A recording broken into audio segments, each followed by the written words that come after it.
What's up, guys? Welcome back to the channel. Today on this video we'll be doing subtraction of complex numbers in polar form.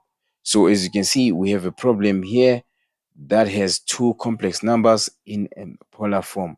So before we start, how about you pause this video and you solve this problem? Let's see if you're going to get the same answer as the one that you're going to get at the end of this video. Now, before I start though, I'd just like to say thank you very much, guys, for watching, subscribing to the channel, commenting, not forgetting those who like and share the videos. If you haven't subscribed to the channel, subscribe to the channel and make sure that you watch the videos on the playlist. All right, guys. So here we have two complex numbers in polar form. So to add some information, know that you cannot subtract complex numbers in polar form. You need to change these complex numbers into rectangular form. So let's first change this or convert these two complex numbers into rectangular form. So you need to rewrite here. Let's start with this one here, 2 cis 30 degrees. Guys, this is another notation for complex number in a polar form, where C stands for cos, I stand for imaginary, S stand for sine. So you can write it like this: 2 cos 30 degrees plus imaginary sine 30 degrees. Again, guys, if it so happen that you don't know or you don't understand where this came about, there is a video in the description. Go and watch the introduction of polar form complex numbers. Also, it will pop up on your top right of this video. Right, so let us not forget that we are subtracting. So this one here is going to be -3, then open bracket, cos 70 degrees plus imaginary number sine 70 degrees. So when it's like this, we can able to convert from polar to rectangular. So what you should do here, you're going to continue write these two outside the bracket, but inside the bracket you must change cos 30. So what is cos 30? It's root 3 divided by 2 plus imaginary sine 30. So sine 30 is 1 over 2. There we go. Minus. Now we're going to write this minus 3 outside the bracket, and then we change cos 70. So cos 70 is 0, 342 plus imaginary number. And then what is sine 70? Sine 70 is 0, 0.94. Unfortunately, this one will give you decimal numbers, but it's all fine. So from here, we multiply by the numbers outside here. So we're going to multiply with 2 throughout to get rid of these brackets. So we're going to have square root of 3 plus imaginary number, because when you do that, these two, they're going to divide each other. Then minus. So at the same time on this one, we're also going to multiply by -3 throughout to get rid of this bracket. So we're going to say 3 multiplied by 0, 342, and that is going to give us 1,036. There we go. And then minus imaginary, what is -3 multiplied by 0, 0.94. That is going to give us 2,82 imaginary. So as you can see, now we've removed all the brackets. Now we're going to have the like terms. We're going to have real numbers here and also imaginary numbers there. So as you can see, real numbers, they're going to subtract each other, and the imaginary number, they're going to also subtract each other. If you subtract root 3 with 1,036, the answer that you're going to get here is going to be 0,706. There we go. Then let's look at imaginary numbers. So you have to subtract imaginary number with negative imaginary number 2,82. Then you're gonna get negative imaginary number 1,82. There we go. So when it's like this, guys, it's in a rectangular form. Basically, this is the answer.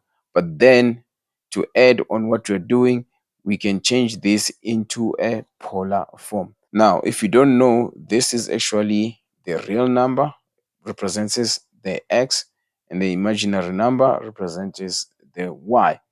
This is your rectangular form. So from this, you can able to use this information to change from rectangular to polar form. Just in case you don't know much about rectangular form, you can go to the description. I left the video there.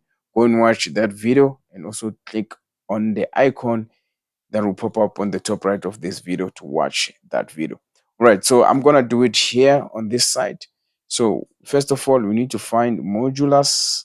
Let me just write modulus here, which we're gonna use the Pythagoras theorem to find it, which is gonna be r squared is equal to x squared plus y squared.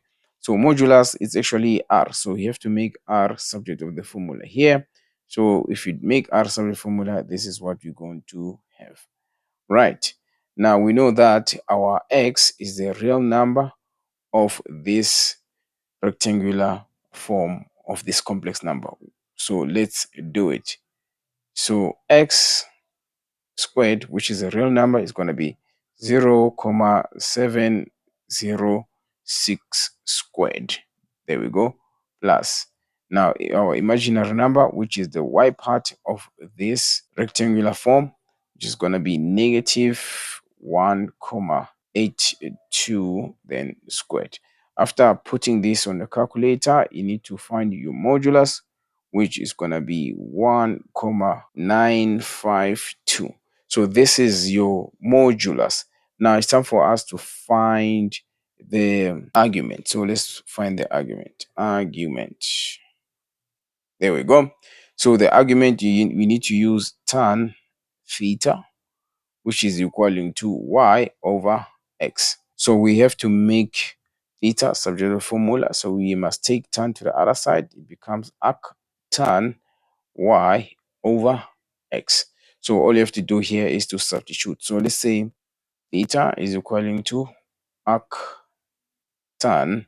So what is our y, which is 0.706 divided by negative 1.82. So our theta is going to be negative 21.202 degrees. So if you write this in a polar form, it's going to be z is equaling to 1.952 polar negative to 1.202 degrees. So guys, this is your answer in a polar form, but sometimes they can ask you to find the answer with a positive argument. Now, when it's like this, it's time for you to use the Cartesian plane to explain this. So this is an alternative way of finding this answer. If our angle, which is an argument, is negative, this means that our angle now is moving from here going this way. So we can say 360 minus our angle. So we can say z is equaling to 1.952, and then we go with 360 minus 202. So the positive argument is gonna be 338.8 degrees. So guys, this is your final answer if they want your answer to have a positive argument. But this one is also fine, guys, if they don't state that you must give it in a positive argument. All right, guys. So this is how you solve this problem. I hope you guys managed to understand this. If it so happen that you got lost somewhere along when we are solving here, you can go to that point, rewatch it. And if it so happen that still you can't understand, do not forget to leave a comment, ask a question. I'll try to answer you to my level best. So if this video helped you to understand how to subtract complex numbers in a polar form, and also if it helps you to convert from rectangular to polar form, do not forget to like this video and also share it. If you haven't subscribed to the channel, subscribe to the channel. Thank you very much, guys, for watching. Till next time. Cheers.